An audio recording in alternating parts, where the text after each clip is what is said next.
Alright guys, so let's take a more in-depth look at the interface in FL Studio. So the most important things that you need to know and that you're actually going to use day by day is to switch between the pattern and the song, so you can do it like that. And I will explain in a moment what this does, the song and pattern mode. You can also change the tempo here, as I showed before. You can also right click and choose different tempos, or you can go to set here and you can choose the tempo like that by increasing and decreasing like that if you want to. You can also go to type in value here and just type in the value that you want like that. And as you can see on all of the things I hover here, you can see this little window here or this little section here in FL Studio where everything is explained. So as you can see, it tells you that this is the typing keyboard to piano keyboard, for instance, and this is scrolls to reach time markers, for instance, and so on and so forth. So you can also see the different key commands for that, for the function that I'm hovering over here. You can see Command B there, for instance. And here we have all of the recording and editing buttons here. And here are all of the Windows buttons. And there's the pattern selector as well. You can also rename the pattern here. So let's say that we want to rename it as test. And you can also drag up and down here to select the different patterns. So as soon as I do that, you can see that it's adding a pattern to the playlist.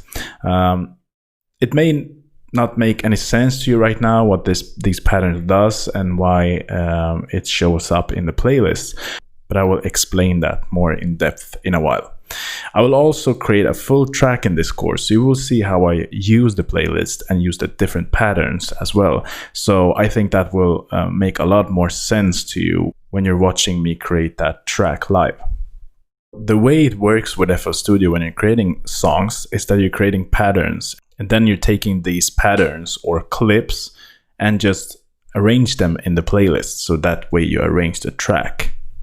So let's close all of these windows here like that. So as you can see here, first section we have in FL Studio is the browser section.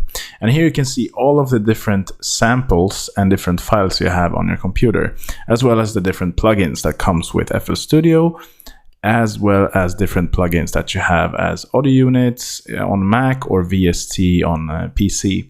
And this is the third-party plugins, such as Native Instruments plugins or other plugins that you may have on your computer. Channel rack here. And here are all of the different samples that are stored in this project, basically.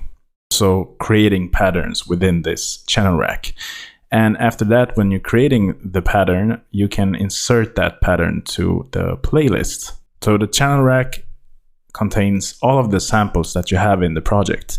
And here is also where you create the patterns that you will have in the playlist here to create the track. Easily explained, you create your patterns within the channel rack, then you drag the channel rack into the playlist. You can have as many patterns as you want in the playlist. Then you will chop them up, you can copy, paste them over, you can loop them, you can arrange them wherever you want. So you're basically painting out the patterns here in the arrangement or in the playlist here. So that is how you create the track. Mixer section here. So here is the mixer, all of the different channel tracks here that goes out to the master, as you can see. And I will explain a lot more within the mixer, what it does and how you work with it in a separate video. So just so you know that. And I'm going to have all of the different sections here, all of the channel rack, the playlist, the mixer section, the browser, as well as separate videos, just so you will know what they do. It's good to know exactly in depth what they do before working with it. I still don't believe in like explaining a very much in theory behind the different sections. I mean, all of these different sections are basically the different elements that you need to have to create your track. It's just that it works different in FL Studio comparing to other digital audio workstations. So you need to know how to do that in FL Studio, and I will show that by creating a full track. I think you will learn FL Studio the most when watching me creating the full track. So let's close all of these windows here.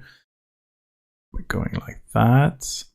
All right, so now we have everything closed. So I will explain you exactly how the signal flows through here in the FL Studio. So first you have the browser, and you can see all of the different files, the browser, and all of the different files that we have, the plugins as well. As you can see here, this is the current project, so you can also search for different patterns, effects, generators, and the history, what you have done in the current project here as well. You can also see the plugin database, so you will just get the plugins here, so you can find all of the FL Studio's built-in effects and generators here, as well as the installed effects or generators. So let's say that I have some different VST plugins here, the third-party plugins, so you can see all of them here as well. And you just double-click on the plugin to load it up as well. So if you go to the browser here, and you go to all, so you can see the same thing here as well as here.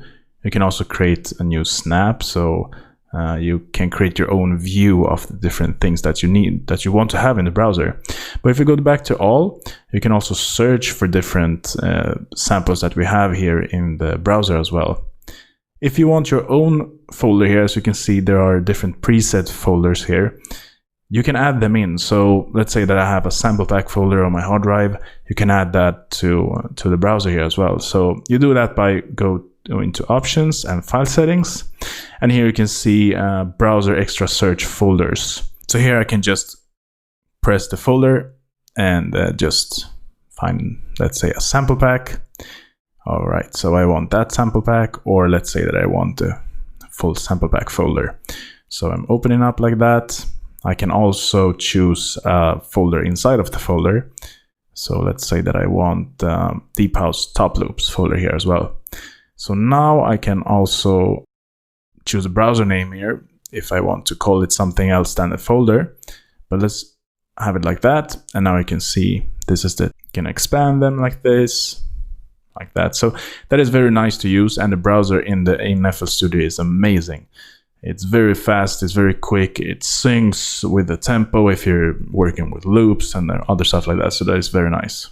The way the signal flow works in FL Studio is that you choose your samples here in the browser. So let's say that I want to use this sample here.